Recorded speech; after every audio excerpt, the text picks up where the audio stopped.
Hello everyone, welcome to my channel that is learn with me. And आज इस video में हम बात करने वाले हैं बहुत ही इंपॉर्टेंट यहाँ पर सेशन की। यहाँ पर हम HPPSC पीजीटी फिजिक्स के लिए टॉपिक वाइज क्वेश्चन यहाँ पर कर रहे हैं। एंड आज का जो टॉपिक है आपको स्क्रीन के ऊपर नजर आ ही रहा होगा, electromagnetic waves and Gauss transformation.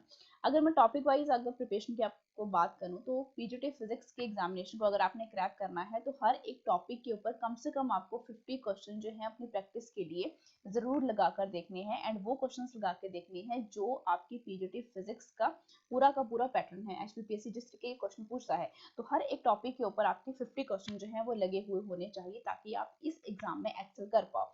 अब यहाँ पर जहाँ पर मैं आप लोगों को यहाँ पे बता देना चाहती हूँ कि electromagnetic waves and Gauss transformation के बेसिस के ऊपर आज इस वीडियो में मैं आपको 10 क्वेश्चन बहुत ही ज्यादा इंपॉर्टेंट जो कि HPPSC पीजीटी फिजिक्स का जिस तरीके का पैटर्न है उसके बेसिस पे हम आज यहाँ पे टॉप 10 क्वेश्चंस को यहाँ पे डिस्कस करेंगे। इट मींस आने वाले वीडियोस में आपको 40 क्वेश्चन जो है देखने को मिलेंगे। इट मींस हर एक टॉपिक की आपको कितनी वीडियोस मिलेंगी, 5 वीडियोस मिलेंगी। इस चैनल के ऊपर मैंने ऑलरेडी रेडियो एक्टिविटी के ऊपर एक वीडियो बना दी है।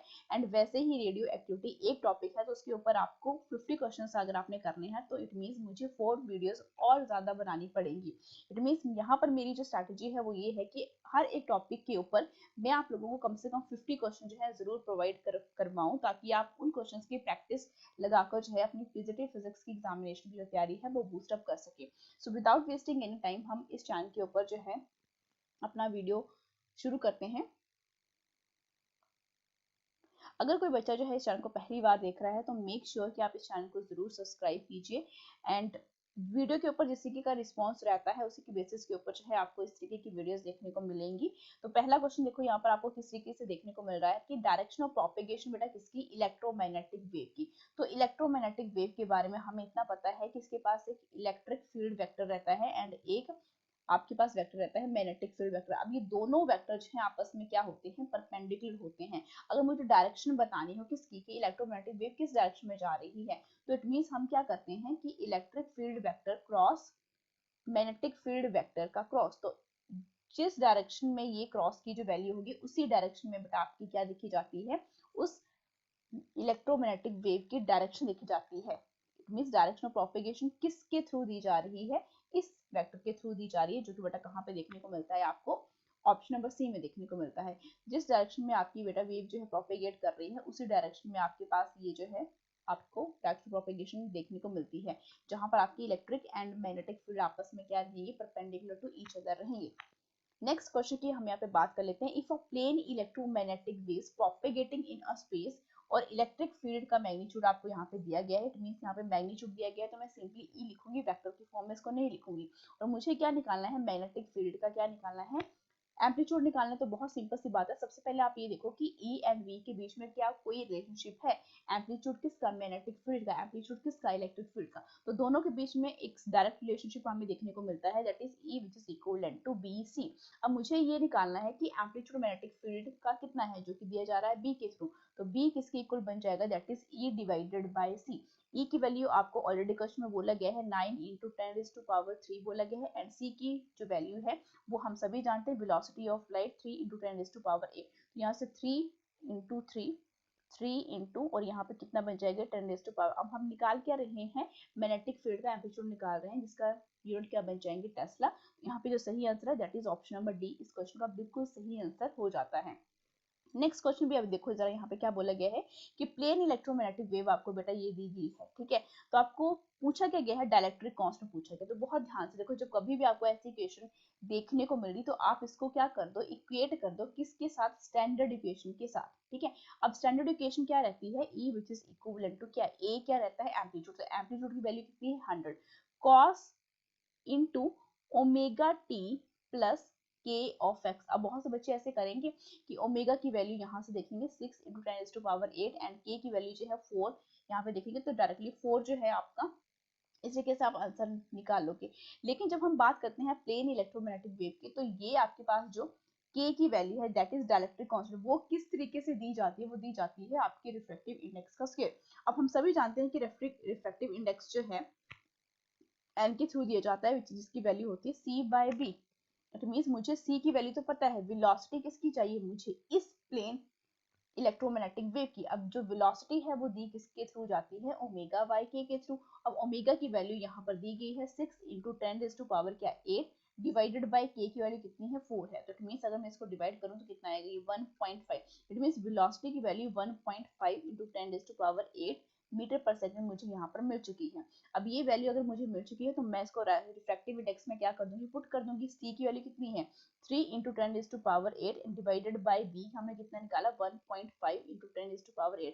अब ये तो डायरेक्टली कैंसिल होगी, यहाँ पे 30 बना, अगर मैं डेसिमल को हटा दूं तो यहाँ पे कितना बना 2। इट मींस रिफ्रैक्टिव इंडेक्स की जो वैल्यू है मेरे को क्या देखने को मिली, 2 देखने को मिली। तो डायरेक्टली कांस्टेंट हम कैसे निकालते हैं, मैंने आपको बताया रिफ्रैक्टिव इंडेक्स का स्क्वायर कितना आया, ये 2 का स्क्वायर कर दोगे कितना आया 4। अगेन आपके पास यही आंसर जो है देखने को मिल रहा है। ऑप्शन नंबर डी जो है इस क्वेश्चन का बिल्कुल सही आंसर हो जाता है। नेक्स्ट क्वेश्चन देखो, बहुत ही इंपॉर्टेंट क्वेश्चन है ये। Electric field inside a dielectric for disc shaped cavity. अब आपको सबसे पहले ये पता होना चाहिए कि इलेक्ट्रिक फील्ड डाइलेक्ट्रिक में क्या वैल्यू रहती है। तो इसकी जो वैल्यू है वो रहती है E which is equivalent to P divided by epsilon naught 1 minus cos of theta. अब ये थीटा जो है ये अलग अलग कैविटीज के लिए यूज होता है। यहाँ पर कैविटी कौन सी है, डिस्क शेप्ड कैविटी है। जहां पर डिस्क शेप्ड कैविटी का मतलब है कि आपका जो थीटा है उसकी वैल्यू क्या बन जाती है, π/2 बन जाती है। तो π/2 की जो वैल्यू है cos π/2 की वैल्यू यानी cos 90 की वैल्यू, cos 90 की वैल्यू, cos 90 किसके इक्वल होता है 0। तो ये सारा का सारा 0 बन गया। तो आपके पास जो वैल्यू आई इलेक्ट्रिक फील्ड की P divided by epsilon not, जो कि बेटा कहाँ पे देखने को मिल रहा है आपको, ऑप्शन नंबर सी में आपको देखने को मिल रहा है। अब नेक्स्ट क्वेश्चन की तरफ भी बढ़िए जरा, ये बड़ा ही सिंपल स्टेटमेंट टाइप का क्वेश्चन है। और ओरिएंटेशनल पोलराइजेबिलिटी पर मॉलिक्यूल इन अ पॉलीएटॉमिक गैस, तो ये दी जाती है म्यू स्क्वायर एम, आपको फॉर्मूले भी पता होने चाहिए, डिवाइडेड बाय 3 के वी टी, जो कि बेटा कहाँ पे देखने को मिल रहा है आपको, ऑप्शन नंबर बी में देखने को मिल रहा है। ठीक है, और आपसे ये भी पूछा जाता है कि ओरिएंटेशनल जो पोलराइजेबिलिटी है इसका टेम्परेचर के साथ क्या है, ये इंक्रीज होती है टेम्परेचर। तो आप खुद पता लगाओ कि टेम्परेचर के क्या है, इनवर्सली प्रोपोर्शनल। तो टेम्परेचर इंक्रीज होगा तो ओरिएंटेशनल पोलराइजेबिलिटी क्या होगी, डिक्रीज होगी।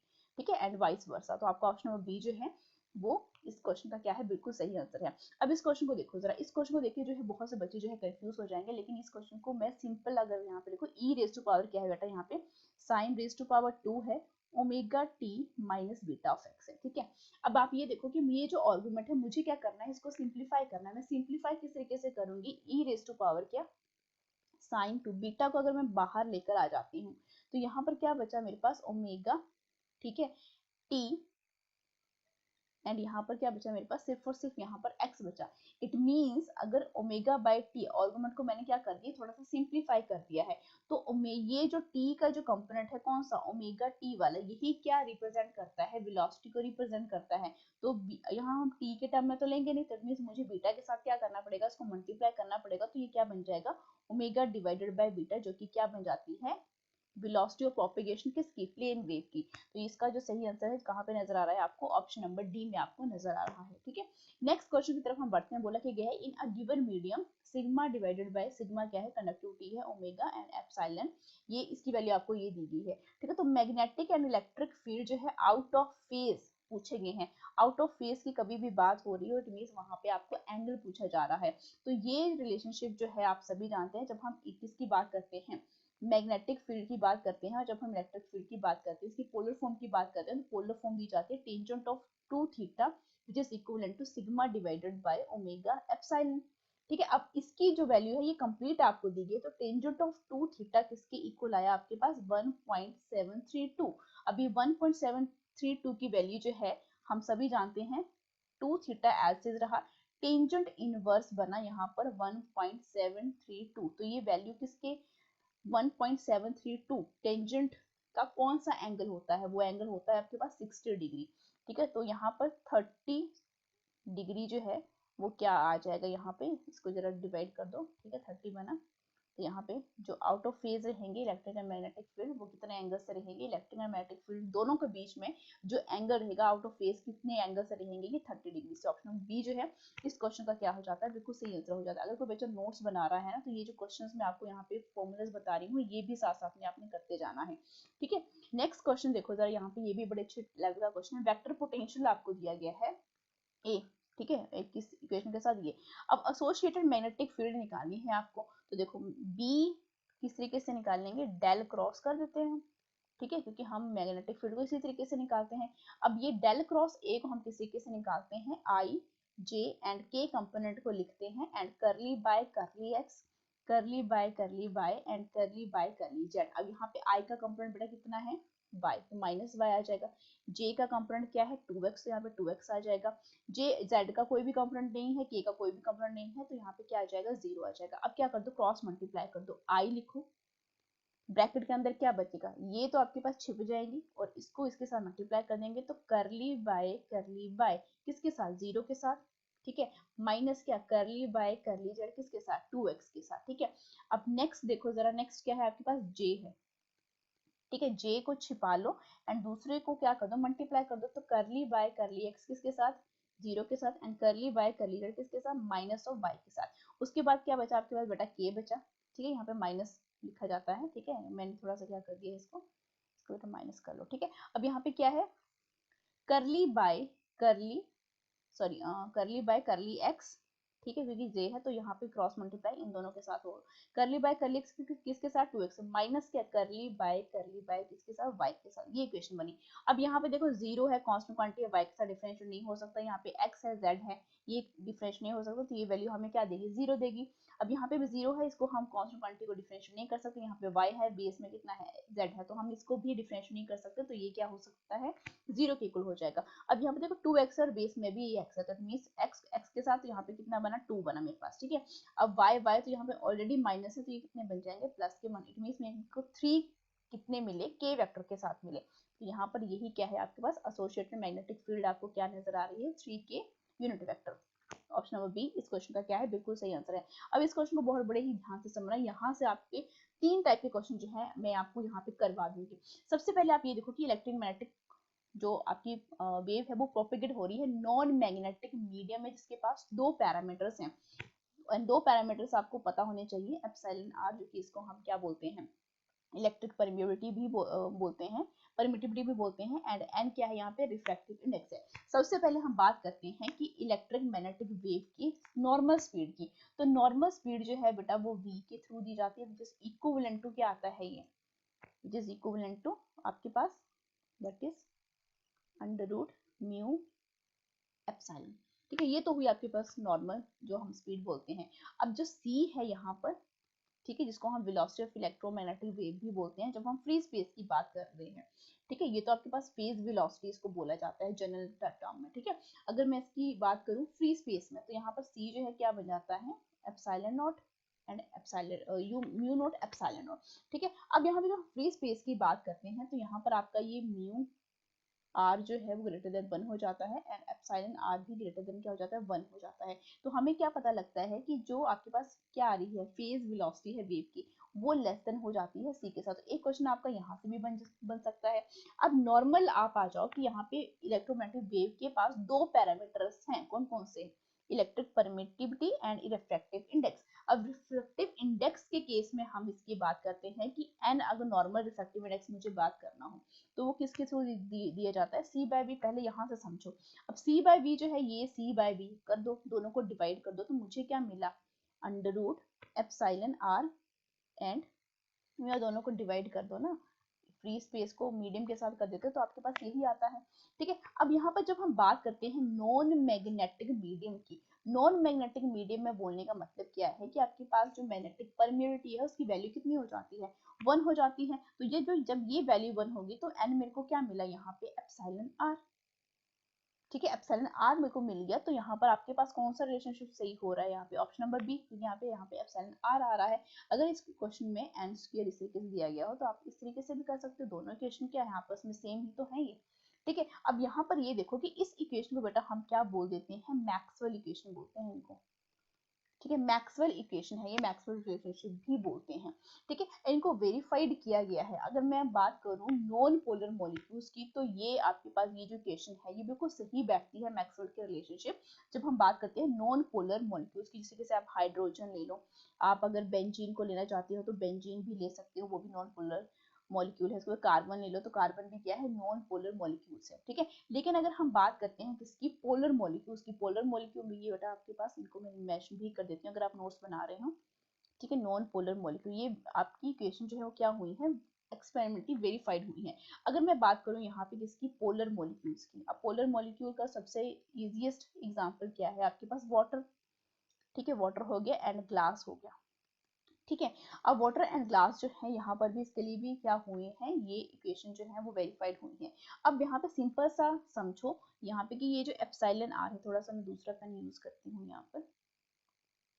ओके, ये एप्सिलॉन आर जो है यहाँ पर, जिसको हम क्या बोल रहे हैं, इलेक्ट्रिक परमिटिविटी भी बोल रहे हैं, ये आपकी डिपेंड करती है किसके ऊपर, फ्रीक्वेंसी के ऊपर। यहाँ से तीसरे लेवल का क्वेश्चन जो है यहाँ पे बन रहा है। ठीक है, मेरे को लग रहा है मैंने यहाँ से 5 क्वेश्चन बता दिए। एक क्वेश्चन बेटा यहाँ पे, दूसरा ये टाइप का, तीसरा यहाँ पे ये बता दिया है, चौथा बेटा ये क्वेश्चन खुद पूछ रहा था, एंड 5वां टाइप का पोलर एंड 6 यहाँ पे, और 7th क्वेश्चन के ऊपर हम बढ़ रहे हैं बेटा।